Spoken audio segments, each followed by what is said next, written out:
At Starbound, we tell stories the human way, not with artificial voices or AI slop. In the end, what's HFY without humanity? Subscribe to keep it this way. My name's Chikondi. Let's begin. Sterilized gauze, antiseptic cleansers, and the sharp ammonia sting of Jiden hemolymph saturated the air in the triage tent. The sterile, controlled environment pressed against the chaotic fringe of a war that devoured all boundaries. Filtered light, the color of a weak sun through a dusty sky, fell across the rows of cots. Here, the quiet hum of nutrient drips and the rhythmic sigh of ventilators formed a pocket of defiant order against the mud and misery of Firebase Scoria. Medic Liam Navarre worked within that pocket. He moved between cots, his actions spare and certain, each motion born from long hours and a deep familiarity with the geography of pain. His patient, a Jiden infantryman, lay strapped to a reinforced medical gurney, his guttural curses a percussive counterpoint to the tense calm. The Jiden's leg, a thick column of fibrous interlocking muscle, bent at an unnatural angle. Shards of dark biomineralized bone jutted through the tough, shale-covered integument. "Easy now," Liam murmured. He spoke to the space between them, his low, steady voice a hum meant to soothe the raw edges of fear and aggression. "The sedative is taking hold. You'll feel a pressure, nothing more."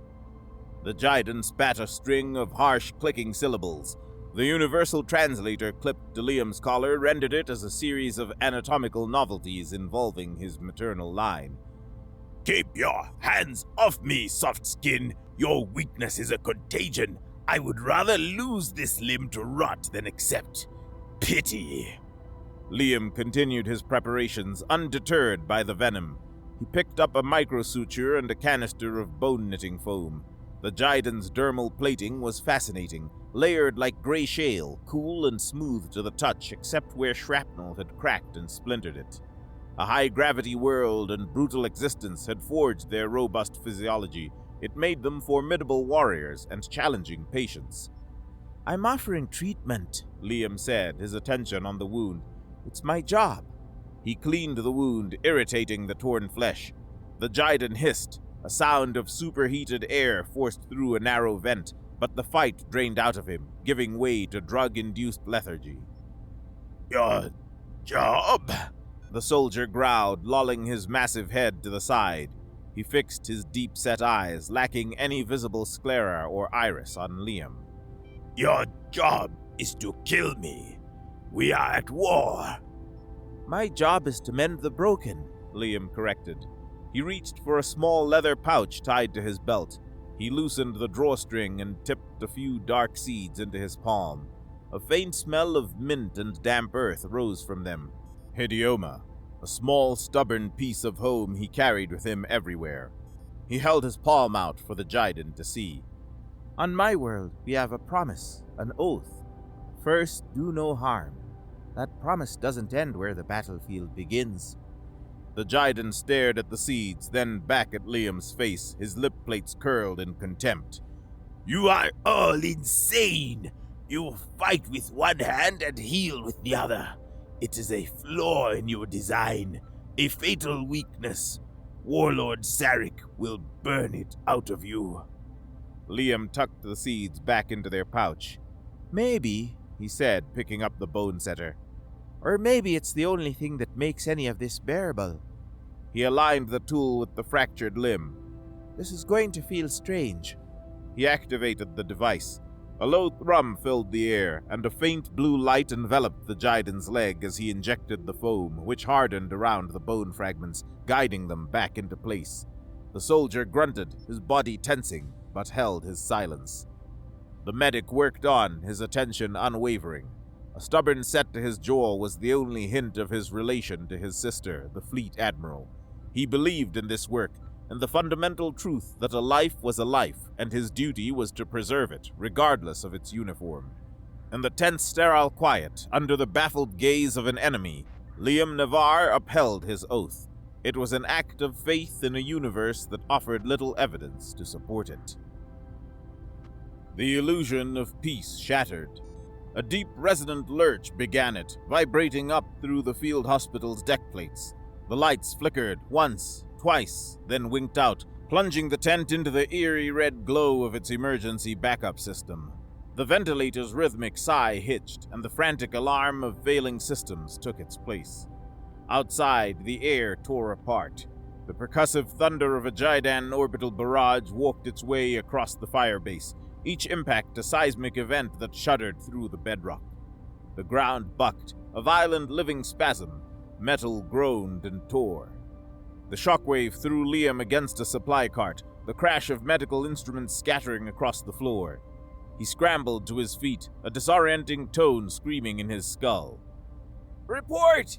he yelled into the chaos, the roar consuming his shout. An orderly, a young woman with wide, terrified eyes, stumbled towards him. "It's a full-scale assault, sir! They punched right through the orbital grid! Comms are down! They're everywhere!" The tent's fabric ripped open, revealing a landscape of fire and ruin. The sky roiled with smoke and fire. Jidan dropships, brutalist wedges of dark metal, were descending through the chaos, disgorging warriors who moved with terrifying purpose. Panic ignited. The wounded who could move tried to crawl for their cots. The medical staff, trained for emergencies, found themselves in an apocalypse. Liam's focus narrowed, a calm logic cutting through the noise. Triage. Protect the patients. The Jidan soldier he had just treated came into view. The gurney lay overturned, and the massive warrior was struggling against his restraints, his eyes wide with a mixture of fury and fear as the ceiling above him sagged, shedding dust and metal fragments. Liam lunged forward. He covered the Jidan's body with his own, just as a heavy support beam, twisted and glowing with heat, crashed down where he stood moments before. It struck the gurney, shattering it, the impact jarring through Liam's bones. For a moment, the impact and the Jidan's weight beneath him stole his breath. He pushed himself up, tasting blood and dust. He was alive. Shadows fell over them. 3 Jidan warriors stood there, their pulse rifles leveled. Enormous figures in heavy armor, their gazes fixed on the scene with bewilderment. Before them, the human medic, the soft skin, shielded one of their own from the falling debris, their enemy. A warrior tilted its head, a slow, cold gesture of confusion. He barked a question at the wounded soldier on the ground. The soldier, panting, his leg now a source of agony without the gurney's support, answered in a series of harsh clicks. The translator on Liam's collar was still active. "He saved me. The soft skin shielded me with his body." The lead Jidan looked from his wounded comrade to the small human medic who was now getting to his feet, movements measured, raising his open hands. The warrior's gaze was flat and depthless. Such an act was illogical, a failure of programming, an error to study and exploit. He lowered his rifle and gestured with its barrel. "You," he growled, the translator turning his voice into a gravelly command. "You will come." As they dragged him from the tent's ruins and into the firestorm, his last sight was of the chaos, of the small pocket of order he had tried to maintain, now consumed by the war. The broadcast began abruptly. It sliced through every active human military and civilian channel in the sector, bypassing encryptions with captured authentication keys from the firebase's primary communications relay. On the bridges of starships, in the mess halls of distant orbital stations, and in the quiet ready rooms of fighter pilots, a billion screens flickered from grids of fleet vectors and energy readings to a single, stark image. The scene showed a Jidan command post, hastily established amidst the human firebase's ruins. The backdrop was smoke and flame.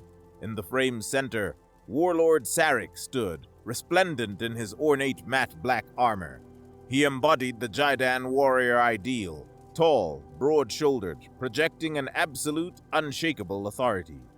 At his feet, kneeling but with his spine rigid, was medic Liam Navarre.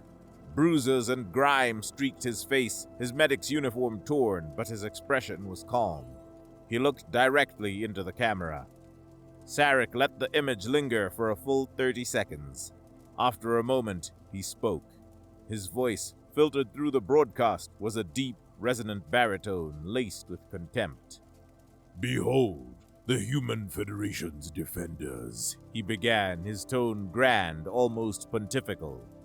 For generations, you have waged this war with a rotten core, an ideological poison you call compassion. You tend to our wounded. You offer aid to the warriors sworn to destroy you. You believe this makes you righteous. You believe it makes you strong.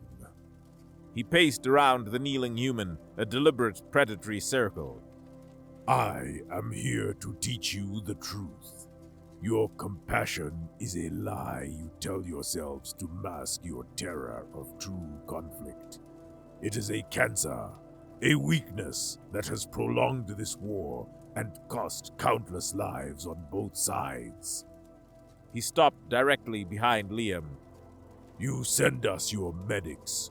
We send you our executioners. That is the fundamental difference between our species. We embrace the totality of war. You recoil from it. Sarek drew a long ceremonial blade from a sheath at his hip. Its edge shimmered with a lethal sharpness. He rested its tip on Liam's shoulder. Liam remained still. He closed his eyes. This medic, Sarek declared, raising his voice, is the physical embodiment of your flawed philosophy. We captured him while he shielded one of my warriors, an act of such profound stupidity it defies tactical analysis. He is a symbol, and today I will break that symbol. I will show your fleet, your leaders, your people, the futility of mercy. He raised the blade high. Let this be my only message to you. We offer only battle. We seek only victory, absolute and unforgiving. We will burn this weakness from you and from this sector. We will teach you the Jaidan way. He brought the blade down. The act itself was swift, brutal, and intimate. The broadcast held on the final, terrible moment, then on the stillness that followed. Warlord Sarek stood over the body, his chest expanded, a conqueror, convinced he had delivered a masterful psychological blow. On the fleet flagship Perseverance's command deck, a vacuum fell, sucking away sound, thought, and breath. The main holoscreen, 20 feet high, displayed the horrifically clear image of Warlord Sarek standing over the fallen medic. Every officer on the bridge stood motionless in their polished blue and gold uniforms. Hands gripped consoles so tightly the knuckles showed bone. A collective tension pulled every jaw taut. They had all seen too much death, but this was an execution, a statement, an abomination.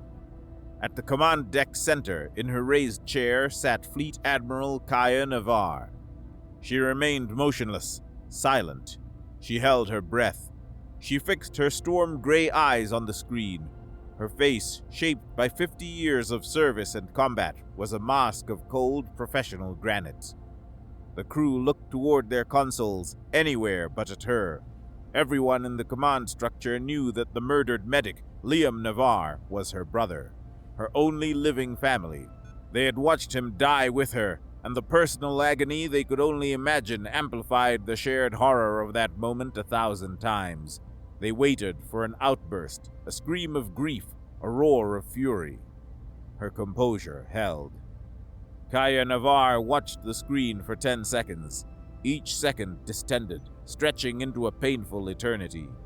Liam as a boy climbing an apple tree, his face smeared with dirt and a joyful grin. Him on his graduation day from the medical academy, his idealism a light so bright it almost hurt to look at. His last message to her, a cheerful note about trying to grow earth mint in the hydroponics bay. To command a fleet, you need a full stomach, Kaya, and to win a war, you must always remember what you're fighting for. She compressed all of it, the love, the memories, the grief, into a single infinitesimally small point of unbearable density. She took that point and locked it away in a cold, dark place deep inside herself. She would visit it later, much later. For now, there was work to do. She shifted her gaze slightly, her focus returning from the past to the brutal present. Her voice, when it came, was unnervingly quiet, yet it cut through the vacuum on the bridge with the sharp edge of broken glass. "Cut the feed." The communications officer flinched. He fumbled with his console for a second, his fingers clumsy with shock. "Admiral?" "Cut the feed," she repeated, her voice flat, cold, weighed only by command.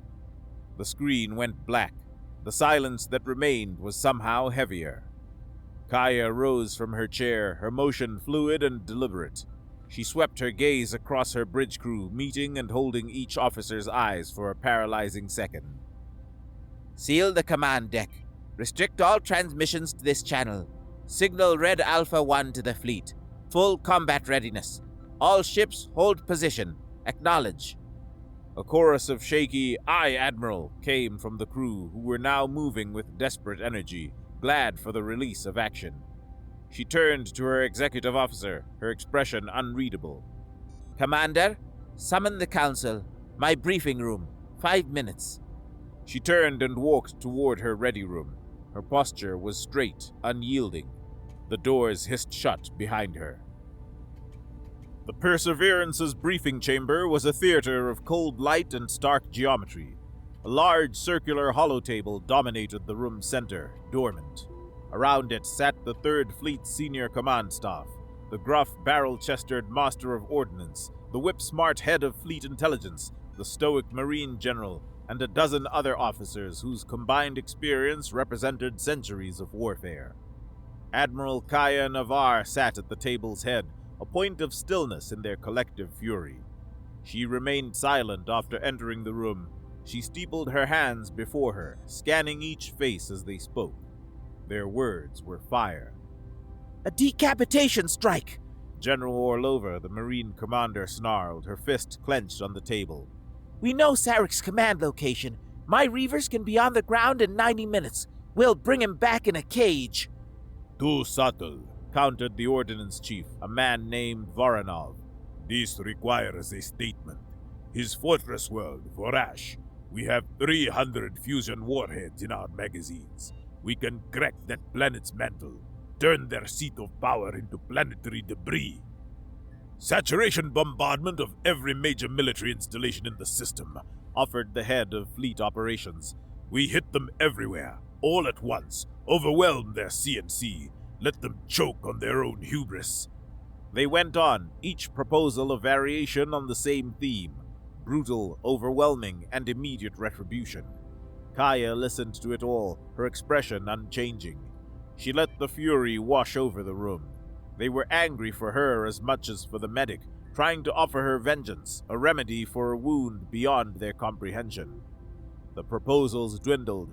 A heavy silence fell upon the room again, the unspoken question filling the space between them. "What do you want, Admiral? Give us the order." Commander Maylin Lee, Kaya's second-in-command and chief strategist, stood. She moved to the holotable and activated it with a sweep of her hand. The Jidan system's star chart bloomed into 3-dimensional life. "General Orlova's plan is sound, but a Special Forces raid has a high probability of failure and expects extreme casualties," she began, her voice calm and analytical. "Chief Voronov's proposal is effective, but indiscriminate. It would kill millions of non-combatants. That is their method. We will choose another." She met Kaya's eyes across the holomap's glowing starlight. "The warlord sought to teach us a lesson about our perceived weakness," Maylin continued, her hands moving swiftly over the console, calling up new data streams. "I propose we teach him a lesson about our strength, the strength of our discipline." A new overlay appeared on the map. Dozens of small icons, arranged in a vast array at the system's edge, glowed. "The Helios swarms," Maylin said. The room grew quiet. The swarms were the sector's primary terraforming tools. Each unit, a massive solar mirror miles wide, could focus the star's energy with pinpoint accuracy to warm frozen worlds or melt polar ice caps. They were instruments of creation. "Sarek believes war is about breaking bodies and shattering morale. she explained, dropping her voice to a near whisper. Modern war is about logistics. It is about industry. It is about the ability to build and field an army. Sarek has a war machine. We are going to take it apart, piece by piece. We will confine our strikes to designated military-industrial zones, preserving all cities and civilian populations. She zoned in on Vorash. Red boxes appeared, highlighting orbital shipyards, planetary munitions factories, colossal refinery complexes, military staging grounds, and primary energy grids. We will use the Helios swarms to deliver overwhelming energy to these targets. Instead of bombs and warheads, we will use light. We will melt them. We will superheat their infrastructure past its material tolerance. We will turn their foundries into slag, their shipyards into molten rain, their power plants into fused glass. We will perform a strategic deconstruction of their entire capacity to wage war. She looked up, sweeping her gaze across the command staff. They were warriors, used to thinking in terms of kinetic energy and explosive yields. This was something else entirely. We will do this after giving them a 72-hour window to evacuate all non-combatants from these zones to designated safe areas, Malin concluded. We will show them that we can hold their entire world at our mercy and still take the time to protect their innocent. We will show them that our compassion allows us to wield our power with such terrifying focus. She fell silent. Every person in the room turned to Admiral Navarre. Kaya looked at the plan displayed in the holographic light. It was ruthless and just. It answered Sarek's barbarism with a lesson in physics. It was the delivery of a sentence. She spoke, her voice quiet but imbued with unshakable finality. Make it so, Commander. The face of Fleet Admiral Kaya Navarre filled the screens across the Jiden Mandate. She stood before a plain gray bulkhead wearing a simple, unadorned service uniform. Her expression was placid, and a cold, distant light filled her eyes. Her voice was calm and measured, carrying the weight of a judge's verdict rather than a commander's threat. To the people of the Jiden Mandate and the government of Varash, she began, and a flawless auto system translated her words into the harsh clicks and gutturals of the Jiden language. Several hours ago, your warlord Sarek publicly executed a human medical officer, a non-combatant protected under all interstellar conventions of warfare. He did this under the claim of teaching humanity a lesson. She paused, letting the weight of her words settle. You will learn a lesson today. The view behind her shifted, a detailed map of Vorash replacing it. Key industrial sectors, military bases, and orbital infrastructure pulsed with red highlights. In the interest of preserving civilian life, the Human Federation is providing a period of 72 standard hours, effective immediately. During this time, all non-combatant personnel must evacuate the designated red zones. These are areas of primary military and industrial function. We are broadcasting a list of these zones on all open channels. The map shifted again, showing green zones, major population centers, agricultural districts, areas designated as civilian. We have designated these green areas as planetary safe zones. Any citizen who relocates there will be protected. A final overlay appeared, showing a single glowing corridor of light extending from the planet's atmosphere out past the orbit of its moon. Furthermore, a single protected space corridor will remain open for off-world transit. We will patrol this corridor to ensure its security. Any Jiden vessel, civilian or otherwise, that wishes to depart the system may do so through this corridor. They will have safe passage. Kaya's face returned to the foreground. At the 72-hour period's conclusion, this offer will expire. The designated zones will become hostile. The evacuation route will remain open, but only for refugee traffic. Her tone was factual, her words a statement of consequence. The specificity of the designated zones, the ultimatum's confidence, was menacing. You have committed a crime against peace, she concluded, her voice a flat, hard line. A reckoning is due. The broadcast ended. Across the Jaidan homeworld, a stunned silence gave way to a rising tide of confusion and fear. It was an eviction notice. Deep beneath the capital city of Vorash, Warlord Zarek laughed, the sound deep and guttural, full of genuine amusement. He replayed the human admiral's broadcast on the main strategy tank, a smirk spreading across his broad-scaled face. A bluff, he declared to his assembled command staff. A clever but transparent psychological maneuver.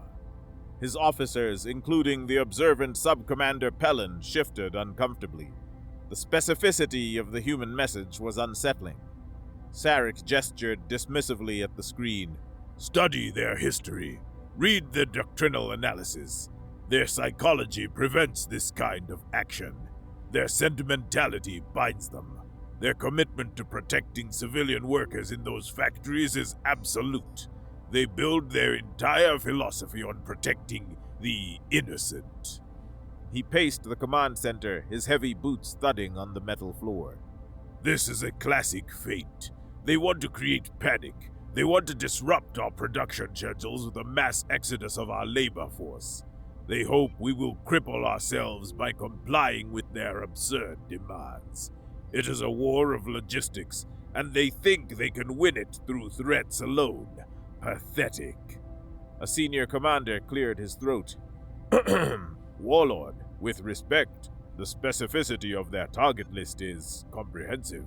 Their intelligence is flawless. What if they are serious? Sarek stopped and turned, narrowing his eyes.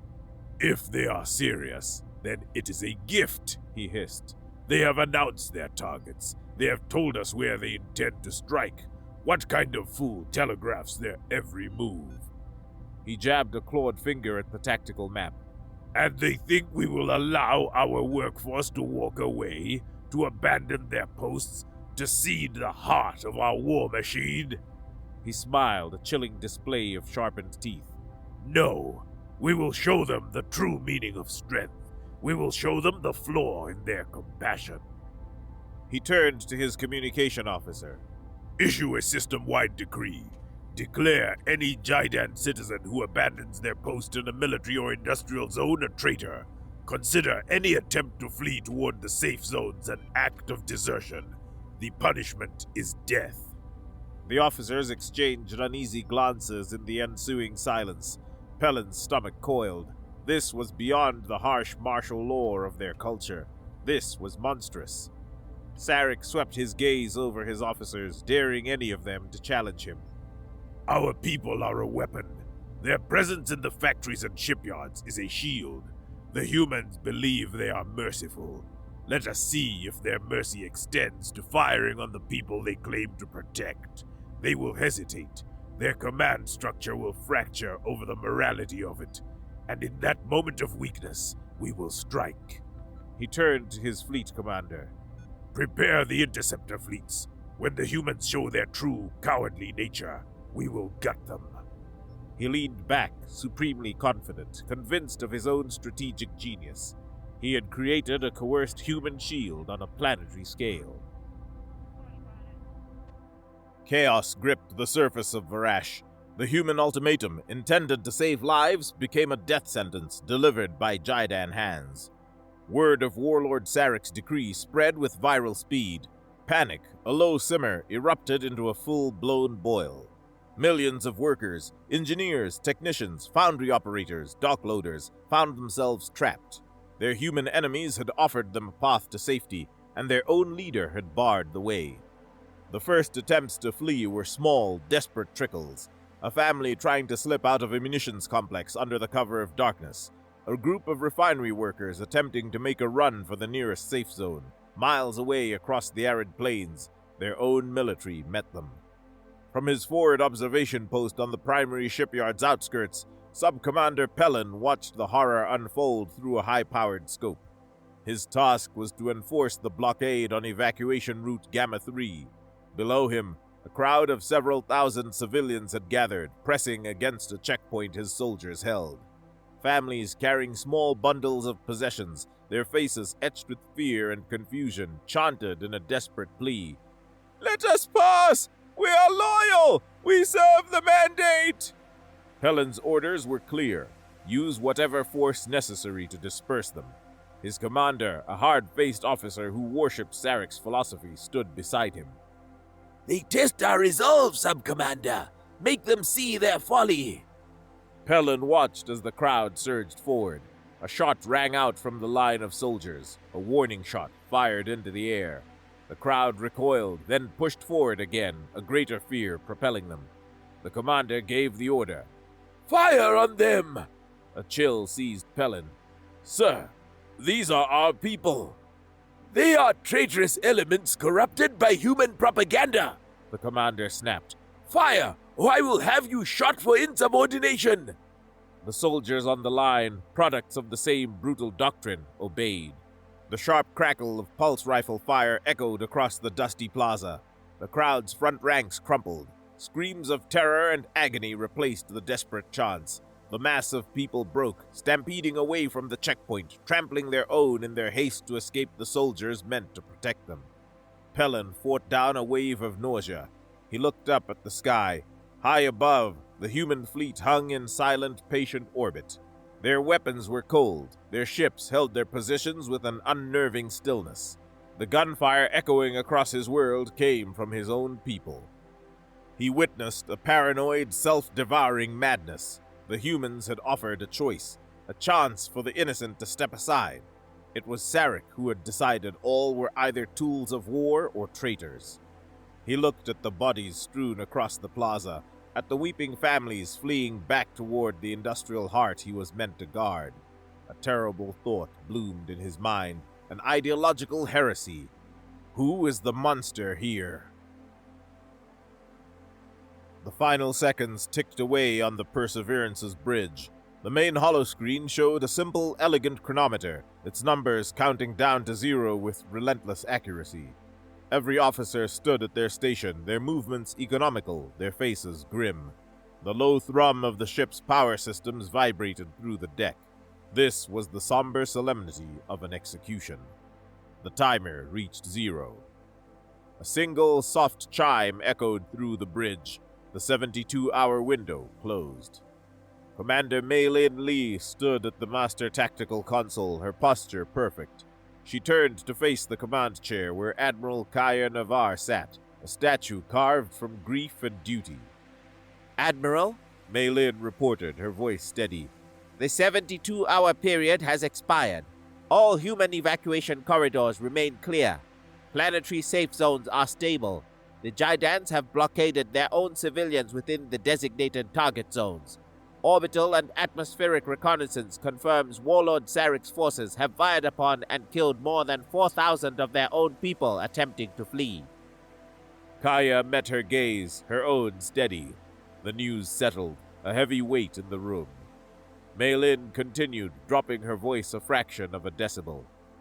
The Helios swarms have oriented and locked on primary targets. All systems report green. We are ready to commence strategic deconstruction. She looked directly at her friend, her admiral. The board is yours for final authorization.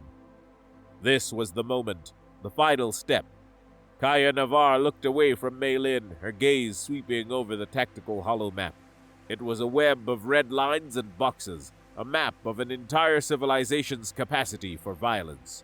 Shipyards that built their dreadnoughts, factories that forged their armor, refineries that fueled their fleets. Each target was a vital organ of the Gidan war machine, and she was the surgeon holding the scalpel. For a fleeting second, the image of her brother's face flashed in her mind. Not his death, his life, his gentle smile, the pouch of Hidioma seeds. To win a war, you must always remember what you're fighting for. This was justice, cold, exact, and unavoidable.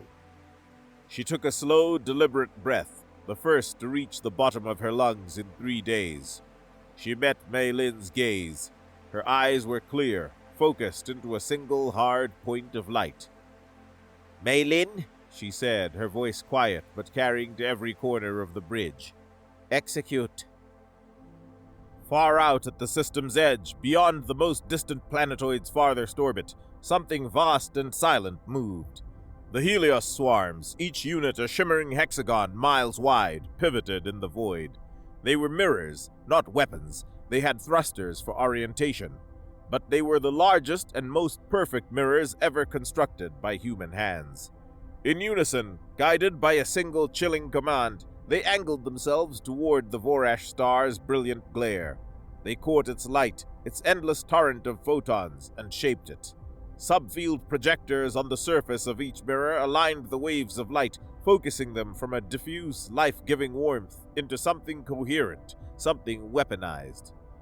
From each of the 50 swarm mirrors, a beam of concentrated sunlight shot across the millions of miles of empty space. The beams were invisible in the vacuum, traveling at the universe's ultimate speed limit. They were lances of unimaginable power, forged from the star that gave the system life. The first beam struck the largest of Vorash's orbital shipyards, the Vorash Prime Assembly Yards. The impact was a silent flash, a colossal release of energy. One moment, the shipyard was a complex, skeletal framework of girders and docking arms, kilometers long. The next, the point of impact glowed a furious, incandescent white. The focused solar energy was millions of times more intense than the star's normal output. This was a state change. The raw power overwhelmed the station's alloy bonds. Metal sublimated, turning directly from solid to gas. The beam, as wide as a city bus, traced its way down the station's spine. It moved with the slow, deliberate movement of a cutting torch. From the Perseverance's observation deck, the effect was both beautiful and terrifying. The superstructure glowed cherry red, then white-hot. Then it vanished, carved away layer by layer. Entire sections, their support severed, drifted away, collapsing inward, their own momentum tearing them apart. Molten metal, torn from the dying station, flashed into vapor in the upper atmosphere, a silent aurora visible for 1,000 miles. The beam moved on, shifting its focus to the next orbital dock, and the next. All across the planet's orbit, the symbols of Jaidan military power were unwritten by the silent, unforgiving glare of their own sun. Down on the surface, the world's end began with a low hum. In his command bunker, Warlord Sarek was staring at his strategy tank in stunned disbelief. The icons representing his orbital fleet and infrastructure were blinking out, one after another. Sensor logs were clear. They had just vanished. The ground vibrated. A deep, resonant hum grew in intensity, as if the planet's industrial heart was tearing itself apart. The vibration traveled through the bunker's foundations, making the teeth of his staff chatter. Outside the bunker's shielded viewports, the horizon over the Vorkan industrial zone pulsed with a silent, hellish orange. Miles away, the Vorkan munitions complex, a sprawling city of factories and assembly lines covering 100 square miles, was the next target. A second Helios beam, focused to a wider cone, descended from the sky. It was a torrent of energy. The energy washed over the entire complex, and the temperature of the air, the ground, and every structure climbed at an incredible rate. Concrete foundations glowed, steel supports softened and sagged, bending under their own weight like wax. The massive, reinforced domes of the assembly plants turned translucent with heat, then slumped, collapsing into pools of incandescent liquid. The earth beneath the complex glossed over, turning into a smooth, black, reflective surface. Inside the bunker, status reports flooded the consoles. Vorkan complex is reporting structural failure. Temperature readings are off the scale. Primary refinery alpha is melting. I repeat, the entire structure is melting. Maglev network offline. The tracks have fused. Sarek stared, his arrogance cracking as profound animal confusion took its place. The sight defied processing. This was a thing apart from war. War was explosions, shockwaves, warriors locked in glorious combat. This was physics, applied on a planetary scale. His entire war machine, the product of centuries of martial pride, was dissolving. It was being unmade. He lurched toward the viewport, shoving an aide aside. He looked out at the horizon.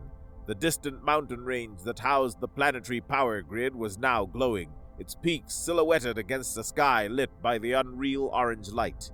The armored viewport, rated to withstand a direct nuclear attack, groaned as the air outside thinned and shimmered with waste heat. Warlord Sarek, the great conqueror, the teacher of harsh lessons, watched as his world rendered down to its base elements. He expected an army. He prepared for a fleet. He stood defenseless against the sun. Through the hazy, superheated atmosphere, the dropships descended.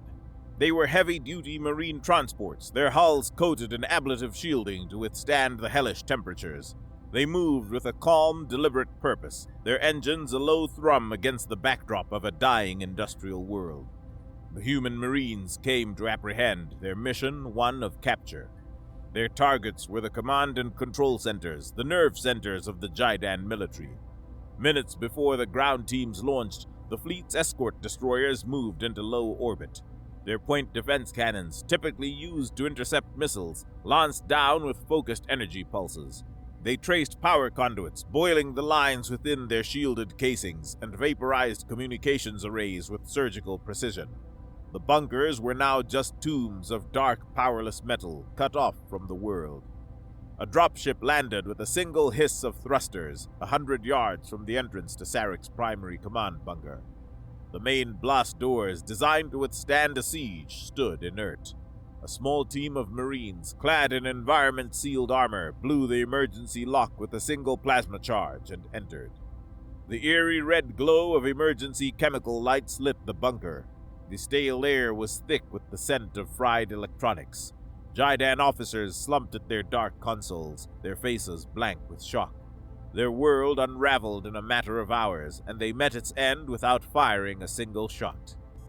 The Marines found Warlord Sarek standing in the center of his command deck amidst his terrified staff.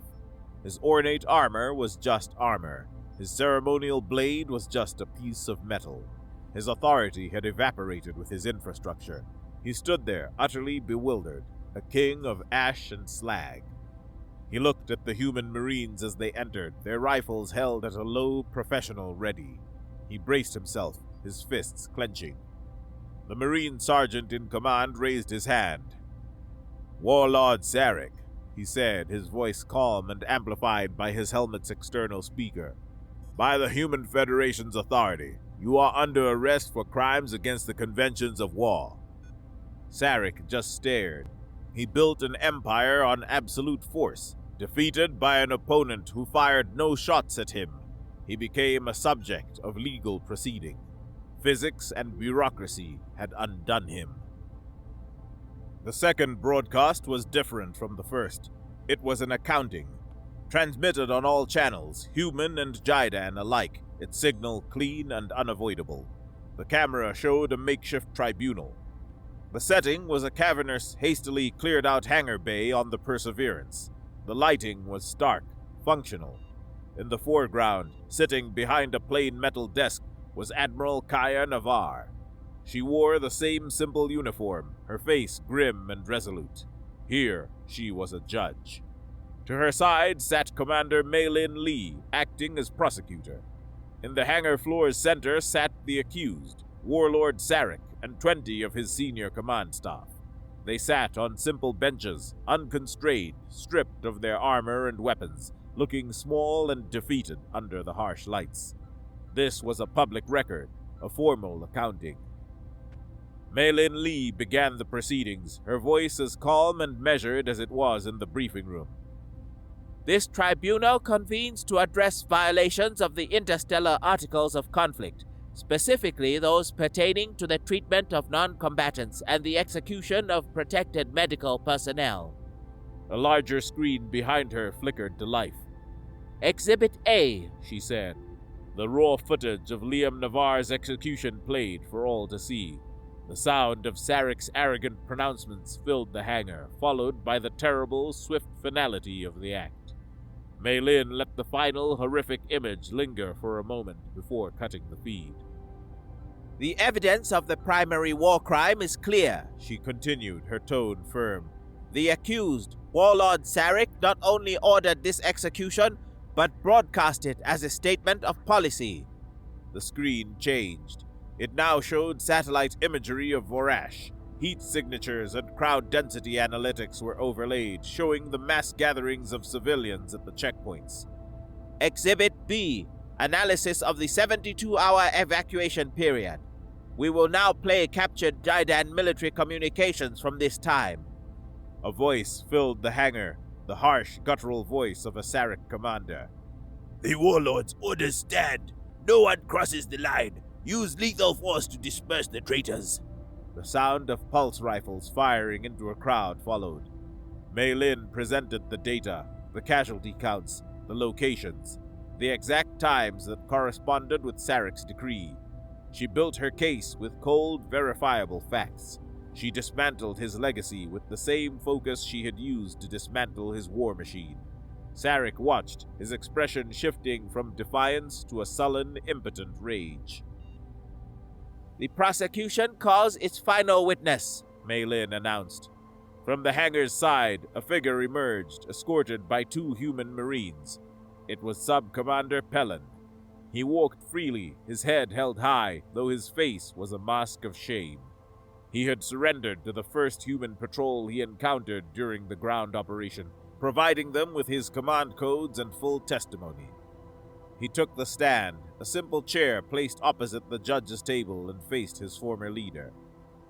Sub-Commander, Mei Lin said, please state for the record the orders you received regarding the civilian evacuation. Pellin's voice was heavy but clear. Our orders were to blockade all routes leading to the designated safe zones. Our instructions were to treat any citizen attempting to flee as a deserter and a traitor. And what was the prescribed punishment for desertion? Mei Lin asked. Pellin looked at Sarek, his eyes filled with a mixture of sorrow and accusation. The punishment was summary execution, he said. I witnessed my commanding officer give the order to fire on a crowd of civilians. I witnessed the deaths of hundreds of my own people, whose only action was trying to obey the human warning. Mei Lin asked her final question. And who was the ultimate source of these orders? Pellin held his gaze steady on his former warlord. The orders came directly from the office of Warlord Sarek. He made our people into a shield. He condemned them. He finished his testimony and fell silent. He told the truth. In the silent hangar, his words were an indictment. With the evidence presented and the witness heard, a heavy silence settled over the hangar. Admiral Kaya Navar rose to her feet. She fixed her eyes solely on Warlord Sarek, ignoring the data screens and her command staff. Her voice carried the cold, heavy weight of righteous authority. Warlord Sarek, she began, her voice echoing in the vast space. You sought to teach us a lesson about our humanity. You believed our compassion was a flaw, a weakness you could exploit. You are the one who has learned. She stepped forward, sweeping her gaze over him and his silent, defeated staff. In response, we left your cities standing. We preserved your people. We excised only the cancer of your war machine, while taking pains to spare the body of your world. She paused, letting the truth of it sink in. You used your own people as a shield, condemning thousands to death to protect your weapons. In response, we will provide the aid, resources, and protection necessary for your civilians to evacuate to safety, to find new worlds where they can live free from your tyranny. She narrowed her eyes, the cold fury she had held in check for days surfacing as an Arctic chill. The sentence of this tribunal is life. Death would be a release. It is too merciful for what you have done. She gestured to the hangar's main viewport, which depolarized, revealing the star-dusted black of space and the wounded, hazy orb of Vorash below. The evacuation corridor glowed, a steady stream of refugee ships moving along it. I hereby sentence you and your direct command staff to abandonment. We will strip you of all advanced technology, provide you with only the most basic tools for survival, and leave you on the world you broke. You will live out your days on the planet whose industry you sacrificed, among the ghosts of the people you murdered. For everyone else, The corridor to the stars remains open. For you, it is a reminder of a future you can never have. She looked Sarek directly in the eye, her voice dropping to a final chilling declaration that would echo across the sector for generations. You wanted to see the Jiden way triumph. You will live under ours instead. We call this justice. The Admiral's quarters on the Perseverance were Spartan, a place for work and rest. Kaya Navar sat at her small desk, the vastness of space visible through the armored viewport behind her. The tribunal was over. The Marines had deposited the prisoners on their new self-made prison. The war in this sector was over. She held a small, worn leather pouch in her hands. They had recovered it from her brother's personal effects. The scent that clung to it was faint, a ghost of mint and rich earth. A tear, the first she had allowed herself to shed, tracked a silent path down her cheek. She opened the pouch and tipped the tiny Hidioma seeds into her palm. They were so small, so full of potential, a stark contrast to the sterile destruction she had unleashed, a promise of an unplanted garden. With her other hand, she activated her private terminal. A recording activated. It was a personal log Liam had sent her weeks ago. His face, young and alive, filled the screen. He was in the bustling triage tent, a nervous-looking rookie at his side. Okay, Private, Liam spoke from the recording, his voice full of gentle patience. The trick to a good tourniquet is commitment. You have to tighten it until you think it's too tight, and then you give it one more good turn. Stay calm, you're helping him. The real damage is already done. He laughed, a bright, easy sound that filled the quiet of Kaya's quarters. The rookie fumbled, and Liam guided his hands, his expression one of earnest dedication. See? You've got it. One life at a time, son. That's how we win. Kaya watched the recording, a faint smile touching her lips. The tear fell from her cheek and landed on the seeds in her hand. She closed the recording. She gazed toward the viewport. Outside, against the scarred planet's backdrop, the single protected corridor of light remained. A steady, continuous stream of Jaidan ships moved along it, heading for the stars for a new beginning.